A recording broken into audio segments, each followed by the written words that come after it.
I welcome you to my channel once again. I'm Roland Adegoke. I encourage you to subscribe in order to have mutual relationship and benefits. Today I'm going to speak on 7 major challenges or problems cooperative societies usually face. 7 major challenges or problems of cooperative society, whether at the executive level or membership level.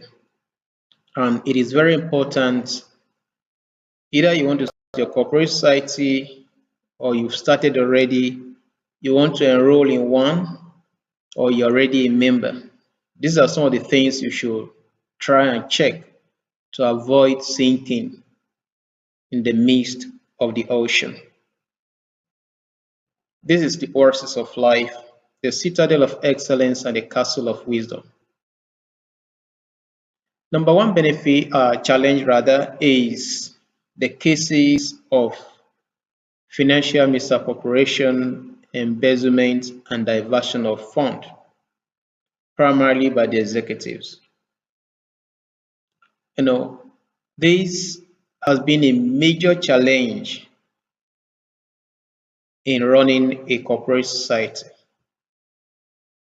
Some executive members try to play a fast but regrettable game on the entire members. And with this, they give out loans to themselves without making it open and transparent. Sometimes they call it loan, but it is actually not loan. It's pure diversion of fund, and they always keep it silent and quiet and sometimes away from the entire members. And by the time some members will demand for a huge amount of money as loan, the cooperative might be telling you, the executive might be telling you there is no fund available and all that. And if care is not taken, they create a scene and then problems arise. So it is important, one, members should be fully involved. When members usually send their money but refuse to attend meetings, refuse to raise suggestions or advice, refuse to make input in the running and management of such corporate society, it will not be strange for such problem to occur.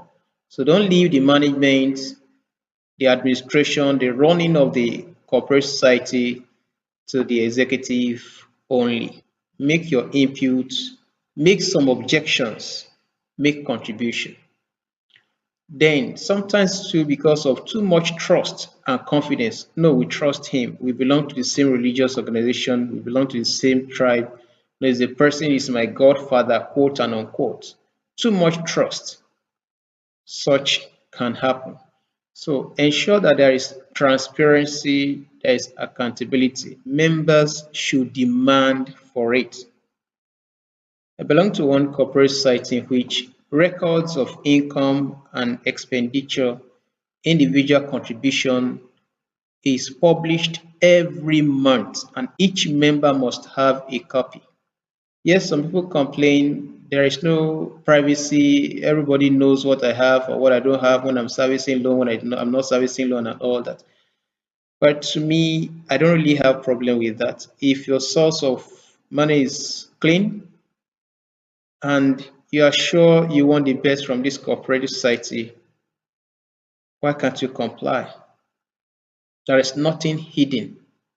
If you call any member today, he can tell you this is how the organization is being run, this is how or things that are going on. So then when you begin to make some things so classified, so hidden, and so covered, embezzlement, financial misappropriation thrive in the midst of covering secrecy, and this will not be of any help. So please look out, checkmate, ensure that there is no room created for such. You may still record such, but it will be very minimal in nature. Number two, we have factionalism. When an individual or members of executives are to be appointed and people begin to appeal to the tribal affiliation, appeal to religious sentiment, they begin to play tribal or religious card in order to win votes. Or you want to apply for loan, or you want to get one support or the other, but because you do not belong to the religious leaning or practice of the chairman, or you are not from his tribe, so such thing can happen. But ensure that you do not keep quiet, you do not cover or protect such evil. Fall back to the manner of the bylaw and use it to checkmate such arbitrary and wrong. Another thing is to be involved, that is extreme political involvement. There are some cooperative societies, especially on their various WhatsApp or Telegram platform. You see display of party candidacy, support for one political party or the other, and all that. This is not to say that various members cannot belong to a political party, cannot support one candidate or the other. They should not be sold as a collective thing to the cooperative members. What connects you together is not politics. So that should not be allowed. Some, it is their religious practice. Any message from the preacher or from imam or any religious ideas can be thrown into such platform. And this is not healthy because various members have different various religious or political interests. So when you have extreme political or religious involvement, it is important you keep it to yourself. It is a private thing. If you want to reach out to anybody, reach out to him or her one-on-one in a private chat rather than on a general platform. So members should not stand up and begin to say, yes, my elder brother is running for this, my tribal person is running for this, we have to give political support and vote. No, sometimes when such candidates eventually lost, the party that won the election might fight back and your corporate society or even your association may suffer for it. So ensure that you maintain political and religious neutrality as best as possible. So corporate society should not turn to pressure group or political party. Avoid hostile governmental involvement because in one way or the other, government is still very strong and powerful. Like somebody said, fear three G's. The first G, God, the second G said government, and the third G is gone. So don't toy with the government. If you want to thrive in your business, try as much as possible to keep to the side of the law. If you want to come out and fight the government outrightly, your business, your association, your corporate society may go for it. This is not to say that we should maintain a kind of apathy, but your contribution should be as individual and should be much constructive, civil, and mature. You can be critical of the government, but do it in a constructive way, not using the platform of the corporate society to hit the government. The fight back from the government can be deadly and destructive. So it is important.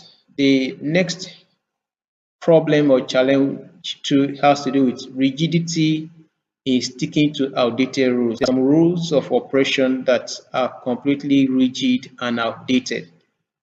The bylaw, like the one we have in Nigeria, I saw one, the bylaw refers to one decree or one law in 1950, either 53 or 1956. We're in 2024, no update, no review. The corporate societies are not mandated to operate with some of those old rules. There are some clauses or phrases or rules that should be amended and replaced as suitable. Of course, some executives so lazy because in some of these bylaws, it is stated that as applicable to your own pattern. So why can't you get a lawyer, pay a lawyer to do a thorough work and throw it to public vote in order to win the consent of the people before you ratify it and make it a bylaw? So those rules, those regulations, those practices that are old-fashioned, outdated, should be removed. Then the process of removing them or to update your bylaw should not be so rigid.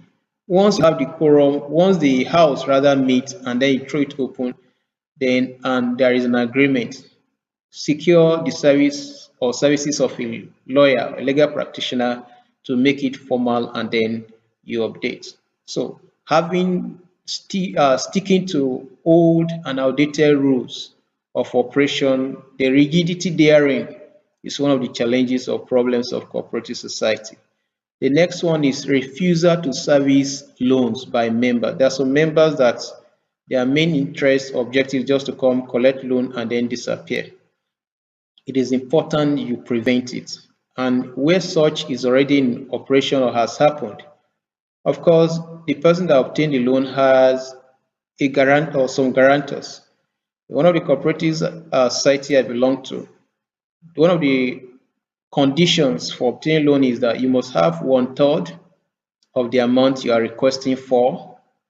Two, you must get two guarantors who must have at least 1/3 of the amount you are requesting for as savings. And then in case you default, remember the interest on your loan is to ensure that you have 1/3 of the savings. Your guarantors, the two of them have 1/3 of the savings. So 1/3 times 3 is already full loan, apart from the interest deducted at source. So the cooperative will be the one owing you, not you owing, even in a case in which you abscond. So this is one of the rules, or these are ways rather, these are the rules through which the cooperative try as much as possible to prevent bad debts or unserviced loan. So once you are about to take loan, you must have 1/3 of the savings. Number two, the two guarantors must have at least 1/3 of the amount you are requesting for as loan in their own savings. So when you bring 1/3 in three places, the loan is fully offset and paid off. Then the interest rate deducted at source. So the cooperative will eventually gain rather than losing. So refusal to service loan is one of the major challenges of cooperative society. Then we have the permanent executive slot. There are individuals or cooperatives rather that you have chairman for life, financial secretary for life. It is wrong. Or in some instances where you have the financial secretary and the chairman, they always want to serve in the same tenure. This one has served as chairman 5 years ago, and once the same person that served as his secretary and financial secretary that time to still be the same secretary and financial secretary during this new tenure, especially when they've been there for so long. Try as much as possible to prevent that, because there is the possibility to collaborate, connive together, and defraud. Then there are individuals that will tell you, I will remain the chairman no matter what. It is a bad omen for such cooperative society. So for the fact that you've been chairman for 2 terms does not mean you should remain the chairman for life. Life president, that one is in the political scene. But in the business scene, like the corporate society, once you allow that, you are creating problem for you. So members must be able to stand and checkmate that. So if you discover that a particular individual will always want to go for a particular office every now and then, he has served 2 terms in office, allow a new person to take over. But if there is this kind of insistence on their own part, no, we have to, just to ensure there is stability. Is it that without you, the cooperative society will not have stability? Let's do it in such a way that the cooperative society can run without you. For the fact that you are one of the founding members does not mean the society cannot run without you. Ensure that there is periodic change of executive. And lastly, hire the services of external auditor. And the auditing report must be open and released to every member. It could be once in a year. Very, very important. Get of an external auditor. The account must be audited and a report given to every member to have a copy. Then it's also important to involve the court. Some cooperatives, you cannot obtain loan except you go and get court affidavit. There are some things you may have to give as collateral for the fact that you have your savings there. Then you make a pledge in case I default, this and this should be taken by the cooperative. So all these ones help. So auditing, periodic or annual auditing must be thoroughly done by external auditor.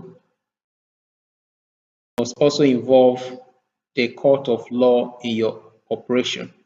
So with this, so many of these challenges might not be completely eliminated but be reduced to the barest minimum. Cooperatives run some for 50 years, some much more. So, and this has been a major source of support, financial, technical, professional support to various small and medium scale enterprises. So we must utilize this in order to make our economy better. Please subscribe to this channel, make your comments, observations, questions. Till I come your way next time, I remain your partner in progress, Roland Adegoke.